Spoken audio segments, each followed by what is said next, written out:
ولی من واقعا کی هستم؟ همه بلدن جواب بدن اسمت چیه، کارت چیه، اهل کجایی، سریع آماده حفظ شده. اما یه سوال هست که مکس میخواد، سکوت میخواد، تنهایی میخواد.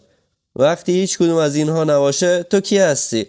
از همون روزی که فهمیدیم دوست داشتنی بودن قانون داره، یاد گرفتیم خودمون رو عوض کنیم. کم کم خود واقعی شد چیزی که باید پنهانش میکردیم. یاد گرفتیم کمتر بگیم، بیشتر نشون بدیم و همیشه قوی به نظر برسیم. اما هیچ کس نگفت وقتی نقش ها تموم میشن چی میمونه.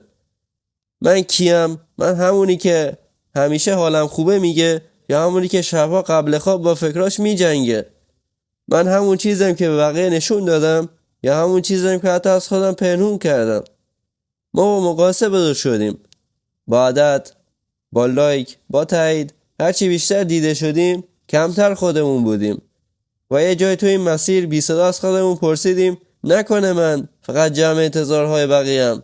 من مجموعه از خاطره هام، یا زخم‌هایی که هنوز بسته نشدن، یا اشتباهی که هنوز خودم بابتشون نبخشیدم. اگه گذشته رو ازم بگیرن و آینده هنوز نرسیده باشه، الان من چیم؟ شاید من همون ترسیم که همیشه عقب نگم داشت، یا همون رویا که از ترس شکست دفنش کردم، یا شاید من چیزیم که هنوز جرأت نکردم انتخابش کنم.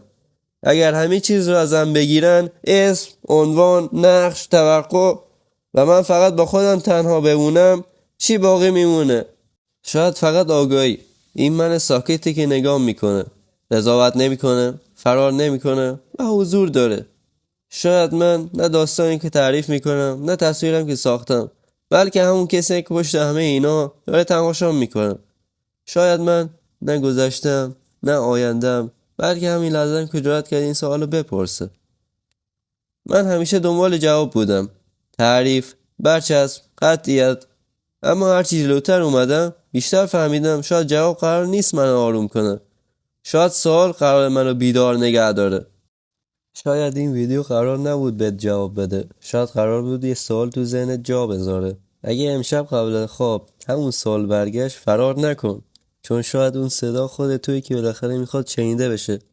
اگه این سوال یه لحظه توقفت داد و یه لایک نشون بده تنها نیستی. اگه میخوای این مسیر فکر کردن ادامه داشته باشه، سابسکرایب کن تا با هم عمیق‌تر جلو بریم. تا ویدیو بعدی با یه سوال عمیق‌تر با خودت صادق بمون.